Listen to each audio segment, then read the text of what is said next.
Salut la team, j'ai vu le film Bullet Train avec Brad Pitt entre autres et comme d'habitude je vous fais une vidéo sur mon avis et ma réaction. C'est une petite critique, on va pas se mentir et on commence dès maintenant et surtout n'oubliez pas de commenter et de liker. Let's go.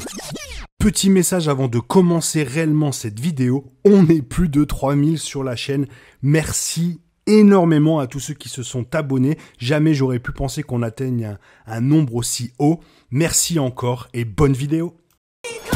Merci d'avoir accepté cette mission toute simple. C'est quoi l'arnaque? Y a pas d'arnaque. Sérieux?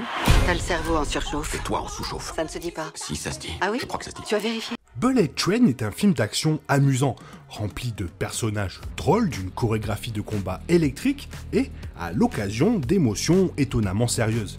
C'est ce qui se passe lorsque vous entassez une douzaine d'artistes les plus charmants d'Hollywood dans un espace restreint et que vous les armez du co-directeur de John Wick, d'un scénario mordant, de rôles originaux et d'un éventail d'objets aléatoires qui se métamorphosent en armes impromptues. Bien que le film ne lance jamais un message particulièrement profond et bien qu'il ait passé beaucoup de temps à ruminer sur la nature de la chance, du destin et de l'autodétermination, Bullet Train livre là où ça compte le plus, comme un défilé élégant et sanglant de moments intelligents et des gains qui plaisent à la foule. Tu saignes, mec. Ah non, c'est pas le mien. Ouais, jumeau, j'ai un doute. D'accord, t'as qu'à laisser ta veste grande ouverte. Ouais, je veux que tout le monde voit ma cravate.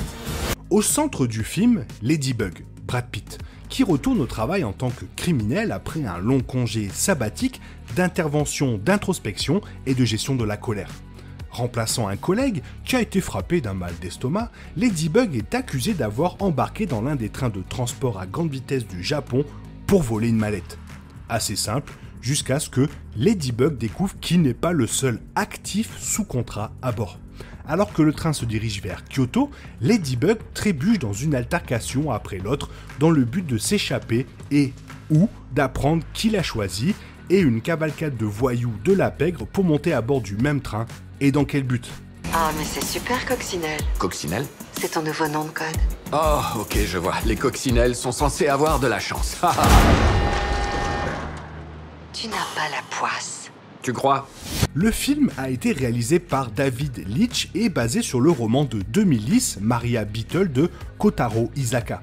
Connu pour avoir réalisé plusieurs des films d'action les plus scandaleux de la dernière décennie, notamment John Wick, Deadpool 2, Atomic Blonde ainsi que Fast and Furious Hobbs & Shaw, Leitch est à l'aise avec les principaux arguments de vente de Bullet Train, notamment des moments mémorables bourrés d'action et des dialogues vifs.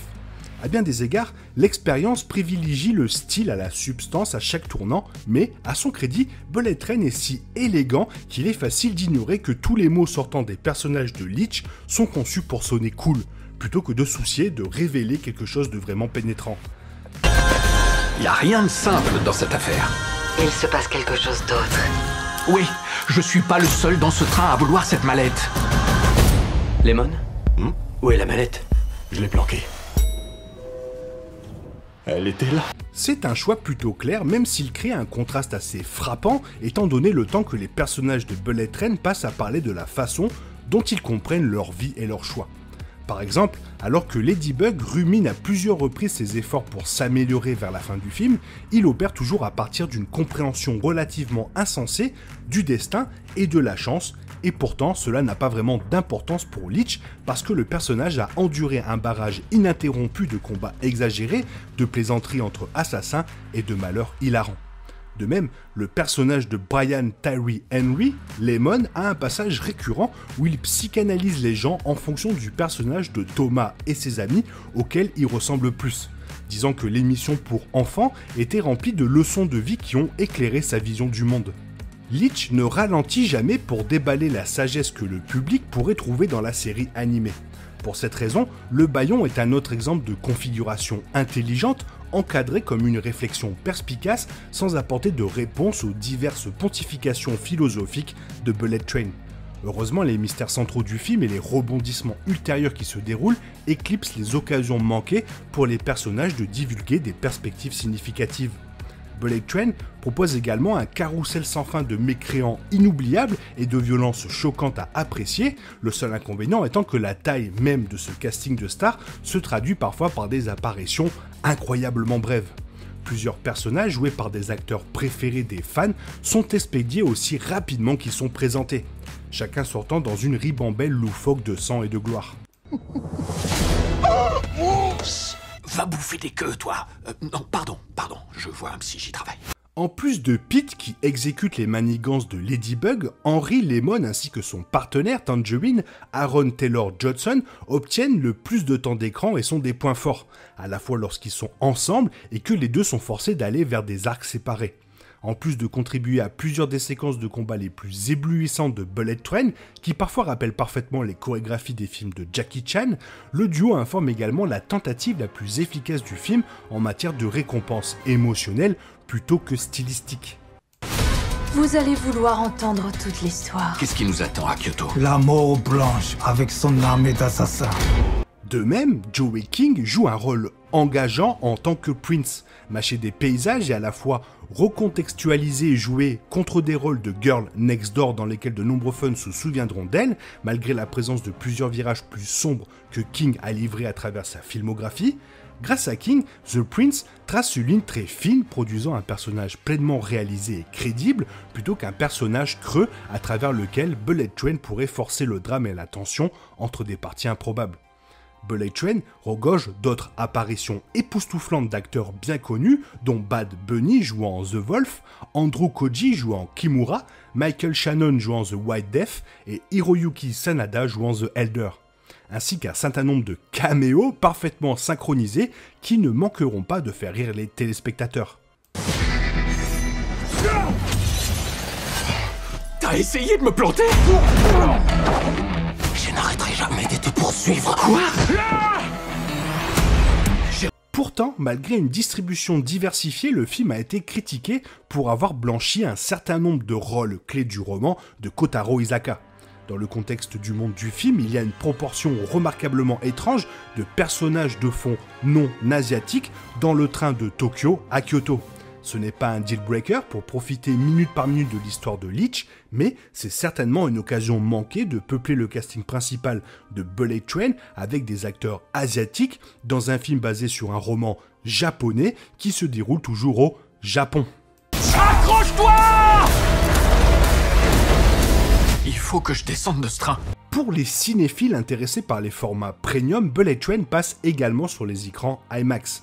Cela dit, un billet surclassé n'est pas essentiel pour le dernier film de Leech. Le film regorge de chorégraphies époustouflantes et plusieurs décors bénéficieront d'une configuration visuelle et sonore de haute qualité, en particulier le point culminant scandaleux et visuellement époustouflant de Bullet Train. Néanmoins, le film se déroule toujours à l'intérieur d'un train pendant 95% de sa durée d'exécution et en tant que tel, les formats de performance peuvent être améliorés. On a un taré à la tête de la plus grande organisation criminelle en activité de toute la planète qui va nous défoncer nos plus... Finalement, Bullet Train est l'un des films les plus divertissants et flashy de 2022 grâce à des performances animées, des configurations de combat incroyables, une cinématographie élégante et une écriture percutante. Le message n'est pas aussi profond que ses personnages pourraient l'espérer, mais Leech donne la priorité à ce qu'il fait de mieux et il ne fait aucun doute que les cinéphiles qui s'attendent à une course à sensations folles et amusantes repartiront véritablement satisfaits. Désolé, mon grand.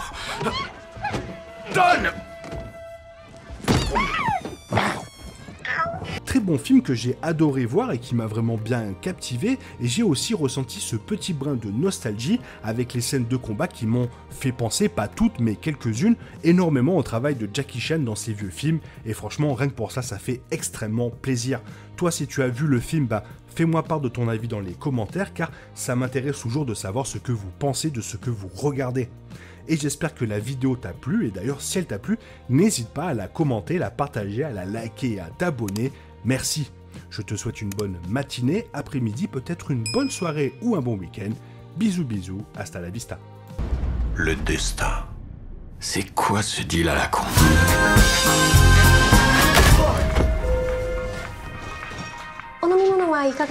Non merci.